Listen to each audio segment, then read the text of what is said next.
your dream house. Or maybe you just want to remodel your existing setup.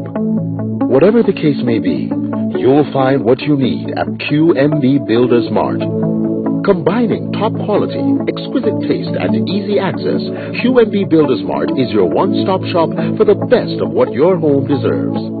So treat your home well and come over to QMB Builders Mart.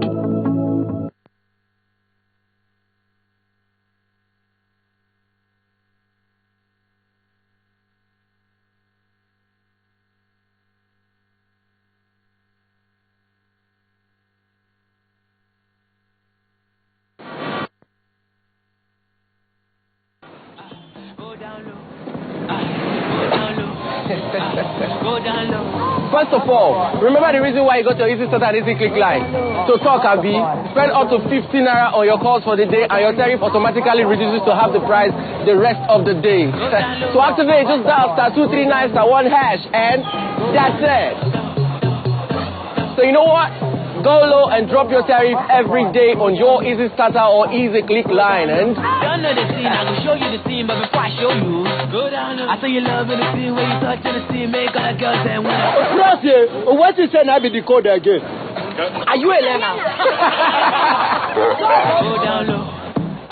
Go down low. Go down low. Go down low. Rush out. Go low today with Easy Day plans on Etisalat. Etisalat, now you're talking.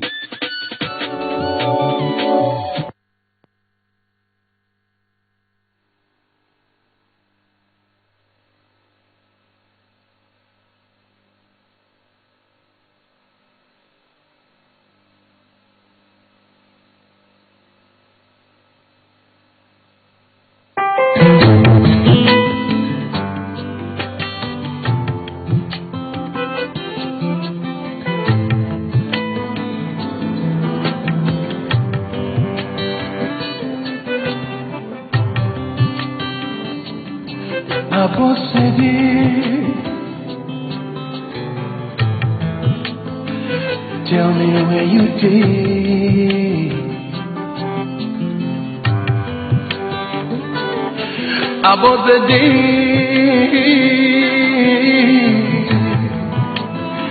Are you coming my way? Ooh, baby, I can't sleep. I can't eat. I can't sleep. I can't eat. I just wanna be a like it before. Baby, take me wild.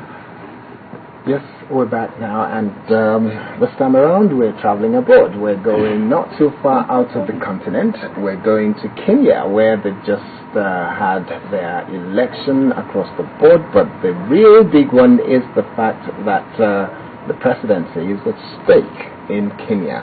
So we've got to discuss with us this morning two members of the INEC in Nigeria who were out there in Nairobi and probably even traveled outside of Nairobi to observe the election and to take back home some lessons from what has happened in Nairobi thus far. From what we gathered, the result is yet to be officially announced, but we know what the numbers seem to add up to.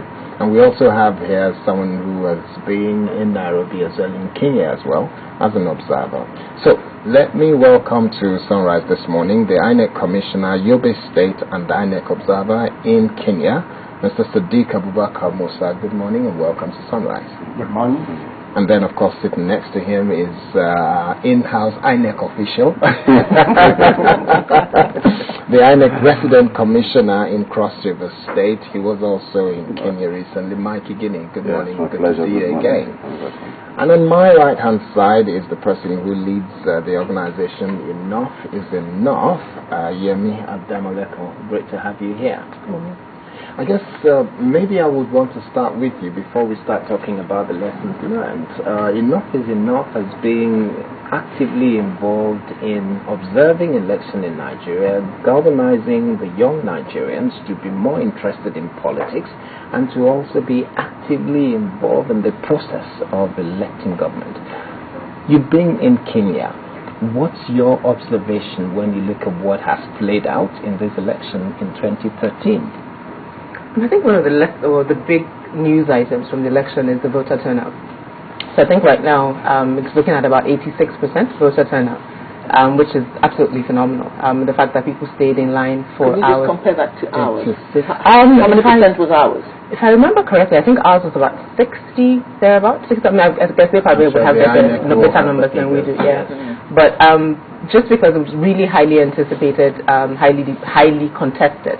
So the fact that people were willing to wait, people waited 4 hours, 6 hours, people were voting as late as 9 p.m. Because as long as you were in line by 5 p.m., you were still allowed to vote.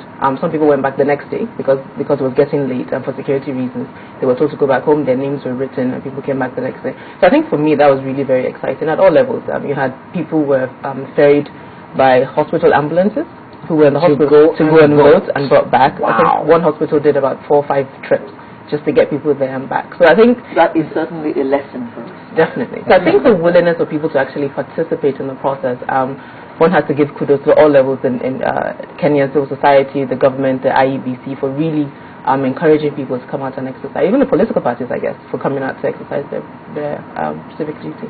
You must have had conversation with some of those people. What was your feeling in terms of their passion for this election process? I think within the context of the fact that they had a referendum, I think 2 years ago, which sort of revamped their constitution, tried to dissolve power from the federal level. So they didn't have what we have as governors before. This is the first time they'll be voting for governors. First time they'll be voting for senators. So there were a lot more people who are now participating in the process. I think the fact that they were part of the referendum took time to determine the type of government they wanted. And then this was the first time they now had the opportunity to actually vote people in those places. Really made it easy, I guess easier in a sense for people to want to participate in the process. This reminds me of 1993 when everyone came out and stood in line in the sun to make their, put their candidates. What about the youth there though? Same thing. I think the demographic is similar to ours in terms of percentage, very high percentage of people who are between 18 and 35. So in addition to actually the process, one of the also big stories from Kenya is the use of technology as well. So from using social media platforms to encourage people to come out and vote, and at some point you'll take a picture of your register. So you take a picture and said, I have registered, so you have that. Now people will also take pictures of their pinky, which has been signed, to show that I've voted. The slang that, this is swag, as in sort of really cool to show that I have voted. So I think people, even young people, really got involved, and also tying that with a message of peace. So you had a lot of celebrities or stars or artists talking about that. So we're sort of working hand in hand. One, exercise your civic duty, but also remember we don't want a repeat of what happened. So remember that this is all about peace. Vote, make sure your vote counts, but also we want peace. You just mentioned something about use of technology. Let me ask Sadiq Musa, when you look at what you're seeing in Kenya with regards to the use of technology, and a lot of us are aware of the fact that the current chairperson of INEC is constantly saying that we need to use technology more. What would you say are the salient lessons that you've picked up in terms of that use of technology? I think the Kenyan election and the Kenyan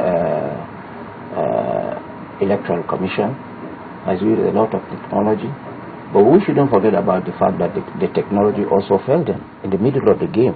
It didn't work.